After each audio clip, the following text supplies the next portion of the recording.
Thank you so much, Charles, for being here. I am excited to be speaking to you and really hearing your story and what has made you become who you are today. You want to start by taking us all the way back to when you left the military. Sure. I spent 4 years in the Marine Corps, including a couple of years overseas in a combat tour in Vietnam. I came back, got married. My term was up, and I found that the skills I had learned in the military were not valued in business in the civilian world. Mostly, in my opinion, now because it's by people who never served in the military and don't understand what military training and discipline brings to the table. So I went and got my credentials, got my MBA, my BBA, my CPA, and so on, to allow me to have the credentials, not necessarily the knowledge or the ability or the intelligence, but the credentials to get in the door. And the CPA MBA got me in a lot of doors real quick. Yeah, it's interesting. It's like we need these letters, literally letters, to get in the door. But like you say, they don't actually give us the skills that we need. What do you think was one of the biggest things that you had to learn on the job once you already had all your credentials? Well, look, I had a BBA in accounting, an MBA, which was really a master's in tax, and a CPA. And I learned all about accounting on my first job. Wow. Wow. You know, I had the theoretical side, but the actual doing it, the learning how to do accounting is on the job training. Ask any CPA. We've all been through it. They don't teach it in school.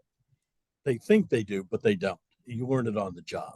So that was a major surprise to me. You know, I thought I knew it all, and I didn't. Do you nowadays, do you encourage people to get like their degrees and stuff, go to school, or do you not think it's so necessary? I think it's necessary to get in the door.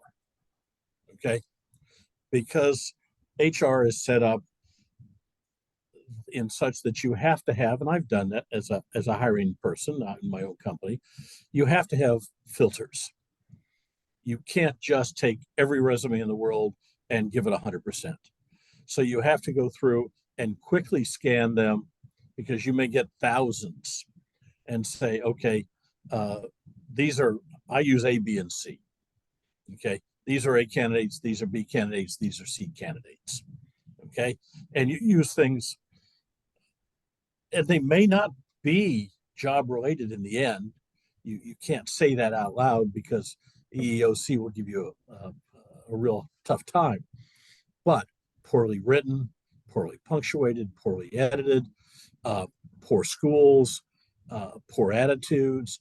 In this day and age, and I don't know your feelings at all or your audience, but in my company, if you list preferred pronouns, you're going in the D pile. I don't need the aggravation. Okay, so on and so forth. So, you know, if you've got a degree in history and I'm looking for an accountant, probably not going to go in the A stack. Though my ex partner, who still offices with me, he bought half my business. He bought the accounting portion. His undergraduate degree is in history, but he's a CPA and got an MBA, and he's a superb accountant. But his undergraduate degree is in history because that's what he liked. Yeah. But do you end up so you literally just use it as a filter, even though it's not really related? You have to filter them some way. You can't give full attention to every one of them. You don't have the time in the day to do it. You have too many other things to do. So you have to filter things out, just like you filter out books you read, movies you watch, people you deal with, uh, people you want to talk to, people you want to spend time with, food you want to eat. If it doesn't look appetizing, you don't order it. If it sounds strange, you don't order it, unless you're the adventurous type and occasionally, your friend talks you into something. Okay. You go on a blind date with somebody that you wouldn't have gone with, but your friend said, he's a nice guy. Really, you ought to try this. Sometimes it works. Sometimes it doesn't. Yeah. Yeah, well, that's part of it. Then you're going in for an adventure or something. But I want to go back a little bit. You said that a lot of people don't understand what the military, like the skills and the training that you get from the military and how the benefits, like what it actually can provide when you bring it to the table. Do you think with your experience that does affect like how you're hiring someone or like just Well, dealing with your absolutely. employees? I, I, I, I like to hire veterans because I know what they bring to the table in terms of discipline, uh, in terms of ability to, in the Marine Corps, you accomplish the mission. That's the first thing. Whatever it takes, you accomplish the mission. You get the job done. That's what you're trained at. That's what you're taught. That's your reason for existence. Okay, is to accomplish the mission. I like that in people that work for me. They want to get the job done and they want it done it right and they want it done right the first time and they will do what it takes to get it done. I like that discipline. I like that determination. Okay. It's a little hard to find sometimes. And not every veteran has it. Don't misunderstand me. But people who've completed a successful military stint are more likely to have it than the general population. Right. Yeah, that's So, like a good filter. exactly. Yeah. I'm curious now, at what point did you like jump to start your own business? I spent, 15 years, 10, 12 years in the corporate world, did all kinds of jobs, big companies, small companies, startups, turnarounds, a lot of good experience. In my early 40s, I realized I was never going to run a major corporation, probably never run a corporation at all, because I didn't have the political skills. To succeed in corporate America, you have to be fairly ruthless. You have to be willing to stab people in the back and toss them off the ladder. I'm unwilling to do that. I don't play politics very well at all. So I got real tired of it and realized I didn't have the skill set at it. So if I was going to run a business, and I grew up in a family business, I was going to have to start my own. So my wife and I started our own business here 32 years ago. So, and we were successful. She's passed, but we grew up. We created a successful business. She and I together. We worked together for a number of years before she retired and went and built the house and so on. So yeah, I realized that I didn't have the political skills. That's not my forte. And what was your business like focus and specialty? Well, I went to work for a company that had a mobile accounting service, and I was the COO. And the board was after the company to get rid of the original office, which they patterned the rest of the franchises out against. So I bought the original office, which was a mobile accounting service, which is perfect for a CPA, and it had a integrated payroll service bureau built into it. So we did small business, just small business. We didn't have big businesses. And to this day, we're not interested in big businesses. We do payroll for a number of very substantial companies, but that's not who we market to. We market to the under 20 market. That's what we like.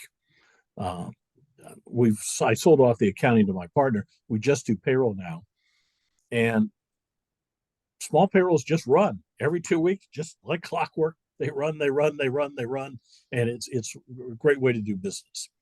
But that's what we did. We did mobile accounting and payroll. Then, as technology blossomed in the 90s, mobile became unnecessary. Emails, faxes, other things. So we dropped the mobile after a few years and just did accounting and payroll. And then in the late 90s, we expanded our payroll nationwide. So what was your biggest challenge like personally and like on the skills, character traits that you had when you were starting your business? Well, when you start your business as an entrepreneur, you wear all the hats.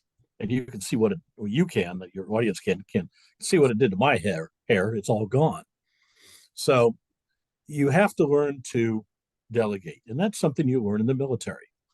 As a sergeant, you have corporals and privates to do things. You don't do everything. So it's what they teach you in non-commissioned officer school. So you learn as a non-commissioned officer, learn how to delegate. So you have to delegate. And so I learned to delegate certain things and was pretty good at it. One of the things I didn't delegate was marketing because I thought I was pretty good at it. Well, the business grew not as fast as I would have liked. It still doesn't grow as fast as I'd like. And at some point in time here, about 8, 10 years ago, I realized I was going to have to take off the marketing hat because I didn't have time for it with all the IRS work I was doing and so on. So I hired a marketing manager. And within 2 weeks, I learned I couldn't market my way out of a paper bag. She was far, far superior to it, to doing it than I was. And I have not looked back. When she left, I hired another marketing manager. I have a marketing staff of 3 people now. And we're doing very well and growing. And they do a much, much better job than I ever would have done. So that's something that every entrepreneur needs to do, is look at their strengths and weaknesses and backstop your weaknesses with strong people. Delegate those things that you're weak in first, not that you're strong in, because you can do those and do them effectively and quickly and efficiently. The ones you can't do are the ones you need to find somebody who can do it quickly, efficiently, and with expertise. So delegate those things first, backstop yourself with good people that can do you a good job. And know yourself. Know what your skills are. Don't fool yourself like I did. Yeah, that food, but it lasted quite a while. I mean, you said you were open, what, like 32 years or something? Yeah, I 34 mean, years? we were successful and we were growing. We just weren't growing as fast as we could have had I outsourced, had I brought in a marketing person sooner than I did, because I thought I could do it, and I didn't have the skill set. Out of pure curiosity, what was the marketing that you were doing beforehand, like before you hired your marketing manager? Oh, we did brochures. We did, this was before blogs and video blogs. We wrote CPE courses. We did seminars. We did bulk email. I was a spammer. At least you admit it. And what does it look like? Obviously, marketing is changing like literally by the day, but once you brought in, you hired a team to actually take over the marketing at that stage, what difference were you able to see really quickly in the marketing? One of the things is they're social media experts. And to me, Facebook is what you use to send baby pictures to grandma. I have personally no use for social media beyond that. I don't believe in it. I don't use it. I think it's silly. We get most of our leads from Facebook ads, okay? So a lot of social media. And then Michael, who's my videographer that we hired here, Michael, what, 3, 4 years ago? Yes, sir. 4 years ago. 4 years ago, does wonderful videos. We have our own YouTube channel now. We do fun videos. We do serious videos. We do educational videos. We do Christmas and Valentine's, and we do parodies of The Godfather and Star 2001: A Space Odyssey. That's a cute one.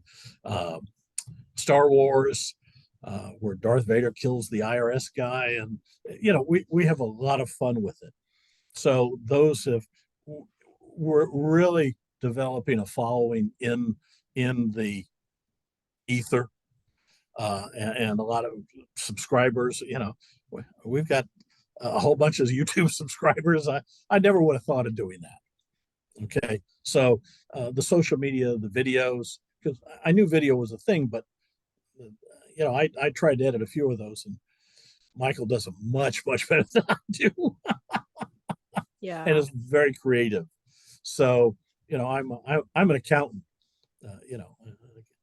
When I go to accounting conventions, everybody's in bed by 8:30 at night. Okay. So we're not fun time people. different skills. Like you said, we need different people, different things. We can't have everyone being videographers and doing marketing, right? We need people. Exactly. To do different So things. we have some good, I have some good people there that are doing that, and we're building our email lists, and we're having a lot of fun. And yeah, we don't do spam anymore. But Sounds like part of your business, like culture and just like the way you interact with people, is a lot of fun involved. absolutely, if you can't have fun, what the hell are you doing? Okay. Yeah, we have serious thing. It's a serious business, but Lord, the old saw, find something you enjoy and you'll never work a day in your life. I enjoy the business. I enjoy the people. I enjoy most of the clients. At least the honesty. So it is fun. It should be fun. Fun people work better, are more productive, have better morale. Morale is an important thing. You learn this in the military. Um, Happy troops are effective troops. Unhappy troops are not, and they get into trouble. Okay, so you want happy people. You want people who enjoy what they're doing and are having fun doing it. That's morale, and that's important in the military and in any business. It's culture and it's morale, and we believe in having fun. We laugh. We have fun doing what we're doing. We have fun with our clients. We have fun with our vendors. Why would we not? Life's too short. Right? Completely, completely. Is there like a fun story that you could share with us of like where you had fun with something in a really unexpected way? Yeah, we had a client who had screwed up and had a 1099 problem, and the IRS wanted to penalize them. By the time we got into it, some $95,000. So there was no tax due. This was just forms, okay, that were not filed timely. That's all it was. There was no money involved. There was no tax unpaid or anything. So I had been on the IRS Advisory Council for 3 years, and I knew a lot of people at IRS headquarters. But I was working up through the appeals chain, and finally, the guy I wanted to talk to, Director of Field Operations for this part of the country, would not return my phone calls. And I tried for a year. So one day I'd had enough, and I called Shelley up at IRS headquarters. And I said, Shelley, this guy works for you, and he won't return my phone calls. She said, I'll have him give you a call. He called me that afternoon. He said, I don't understand why I'm not getting the phone calls. I mean, we've changed some things in the system and yada, yada, yada, yada, yada. Oh, bull. I didn't tell him I didn't believe him, but I didn't. And so we talked, and since this was coming down from up top, he said, well, let's put this in another appeals office and have them look at it. And so in 3 months, my client got a $400 refund instead of a $95,000 penalty. That's a nice deal. My client was happy, and his attorney said, next time I got a problem like this, I'm calling you. Yeah. So we have fun with things like that. Dealing with the IRS is a game, and you got to know the rules, and you got to have experience, but it's a game, and we have fun with that. We have fun with all of this. So it's just fun. Yeah, I like your perspective on taking things, even though like people think taxes and the IRS and like all these stuff is really boring and really serious. And you're like, you can take the situation and just approach it slightly differently and have fun with it. Oh, we do. I got into one with an IRS appeals officer, and so I was up at headquarters, and I was talking to the head of nationwide penalties, in charge of all the penalties for all the IRS nationwide. And I asked him about this situation, and I said, does the IRS have to send these forms to me as the power of attorney? And he said, absolutely. And I said, well, some of the guys out here in appeals have been telling me they don't have to. He says, no, they have to. I says, can I quote you on that? He said, sure. After that, I never had a problem with the appeals officer on that particular thing, because I just said, according to so-and-so, and I'm going to quote, ta-da, ta-da, ta-da, ta-da. And they went, Well, let me verify that. Yeah. We had one. A Form 12153 stops all collection efforts. And we had a client who we'd filed one on, and we got the letter back from the IRS saying they had the 12153. 2 days later, they levied my client's bank account.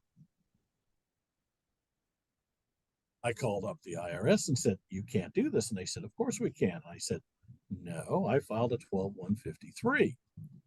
And they said, "Oh, well, when?"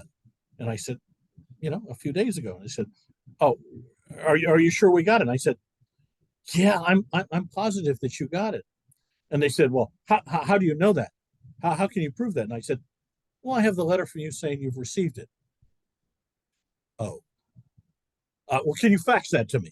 "Sure. What number?" Client had his money back the next day. Awesome. Oh my gosh. Yeah, you're good. Really good. This is awesome. Okay, so before we get to our final question, where can people connect with you, learn more about you, maybe get your services or watch your fun videos? We're on YouTube, getpayroll.com. We're on the web at getpayroll.com. My email is cjr, Charles J. Reed, at getpayroll.com. And if they've got something they really need to talk about, 972-353-0000. Ask for Charles. Awesome. Thank you so much. So final question, what is something controversial that you believe in? Something controversial that I believe in. Wow, that's an interesting question. Yeah. I like interesting questions. And I like interesting answers. I believe in the rights of the individual. I believe in self-determination. I believe that everybody should be able to go to hell in their own way. So, and a lot of people think that all this should be controlled and everybody should do things a certain way, and we should all be automatons. And I don't. I'm very much of an individualist and believe everybody should have the right to be if they want to be. I absolutely love that. Thank you so much, Charles. It's great talking to you today.